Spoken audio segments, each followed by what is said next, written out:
Hello mga ka-jammies! So ngayon ipapakita ko po sa inyo kung paano ko po ginawa ang cake na ito.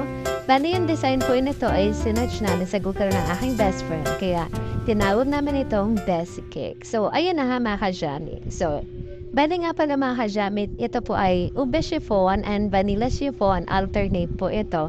Size 7 by 4.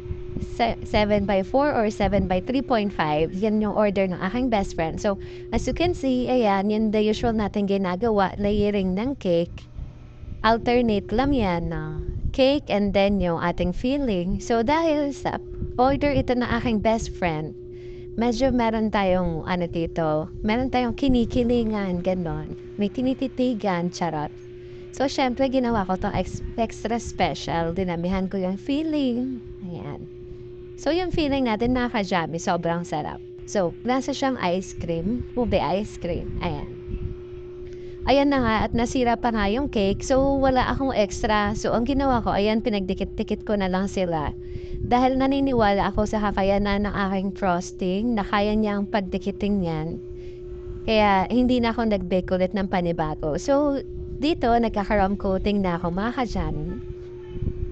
As usual, ang aking ginagawa. And then, after crumb coating, ay ilalagay natin siya sa chiller. Ayan. Grabe, parang ang sarap-sarap niya, no? So, ito na mga time na to, mga bandang 2 a.m. na to ng madaling araw. And then, meron akong pasok ng, kailangan kong gumising ng 5 a.m. ulit para mag-prepare naman ako papasok. Yes, mga ka-jammy, ganun tayo ka-zombie. Kapag meron tayong cake orders. Yan. So, naglagay na ako ng towel dyan. Para po hindi mag-slide ang ating cake. So, bali, itong araw na to, 2 cake order nga pala yung ginawa ko. Ayan. Diba? Very smooth yung ating frosting. Ikot-ikot lang, umiikot na rin yung paning ko dahil madalag araw na. And ayun na nga, after natin ma-chill, i-coat na natin siya ng color. Ayan, yung first color is color pink. So, ang ginagamit ko talaga is piping method. Mas komportable akong gawin to kapag lalo na kapag iba-iba yung kulay ng cake natin.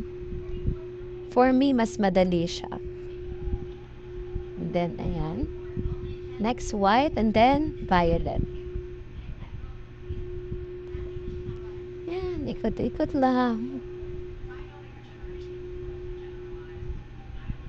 Yan, scrape lang natin yan. Paikot-ikotin na natin siya hanggang pumini siya. So, di ba mga ka-jammy, ang galing? Nanonood lang ako sa mga kapwa natin baker ng tips para paano mapakinis yung ating cake. And then, ayan, medyo na-achieve ko na siya. Kung dati inaabot ako ng sobrang tagal sa pagpapakinis ng cake, pero ngayon, ayan, medyo mabilis na tayo. Tsaka, plus naka-fast forward pa to. Ay, shut up. Ayan, joke yun mga ka-jammy. Ayan. O, diba? Ang ganda ng kulay. Very girly. Para pala to sa mother ng aking best friend. Birthday at the same time Mother's Day, kaya siya nag-order sa akin.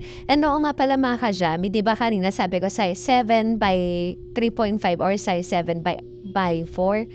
So ginawa ko siyang 7 by 5 or 7 by 5.5. Dinagdagan ko siya for the love of my best friend. Yun, kasi nga, alam niyo naman tayo mga baker, medyo marupok tayo pagdating sa ating mga friends, and then, para pa to sa mother niya. So, talagang, in extra special ko to mga ka-jam. And then, ayan. Papakinisin lang natin yan. Ikot-ikot lang. Kahit medyo umiikot na rin yung paningin ko dito kasi 2:30 na to na madaling araw and then kailangan kong mag-prepare ng 5 a.m. para papasok sa trabaho. Yes, mga ka-jolly, ganun tayo paalipin ng salapi. Charot. Ayan, syempre, love na love ko rin yung ginagawa ko. Talagang hilig ko tong pantibig na to. Na diba, nakaka-relax gumawa ng cake. Tapos after nyan, makikita may hugasin. Charot.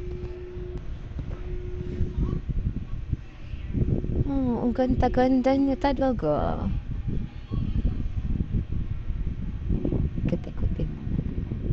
So, dito mga ka-jammy, nag-add ako ng layer, 'di ba? So, nakalimutan ko maglagay ng dowel, ayun. Kaya meron dun 2 butas, then tinakpan ko na lang siya ng flowers. Ayan, medyo ano, sabi ko nga sa inyo, medyo pagod na ako dito kasi galing din ako ng trabaho ta's gumawa ako ng cake ta's kailangan ko pa ulit pumasok. So, medyo hindi na pantay-pantay yung mga rosette natin diyan. So, kung nakikita niyo, ayun, ini-scrape out ko siya kasi nga hindi ako satisfied dun sa itsura niya. Kaya tinanggal ko siya. And then, ayan, nag-pipe ako ulit. Ang ganda-ganda talaga ng design ng cake na 'to. Ta's hindi pa ako nakontento diyan mga ka-diyan. Bukod diyan sa rosette na 'yan, 'di ba yung design na pinagayahan is sa ibabaw lang naman yung design. Nilagyan ko pa 'yan ng ano,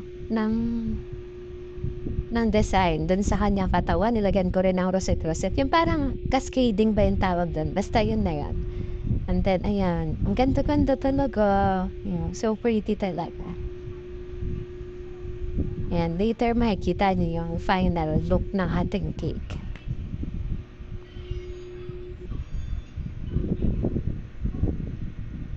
Ayan, 'di ba? Ayan, nagpa-paint na ako dun sa katawan ng cake natin.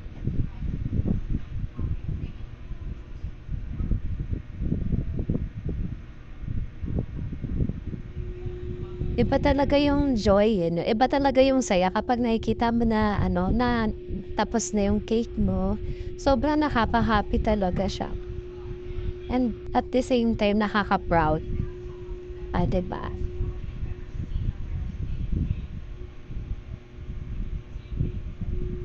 And then, ang delivery pala nito is 2 hours away galing sa akin. So, gano'n katindi ang ating icing.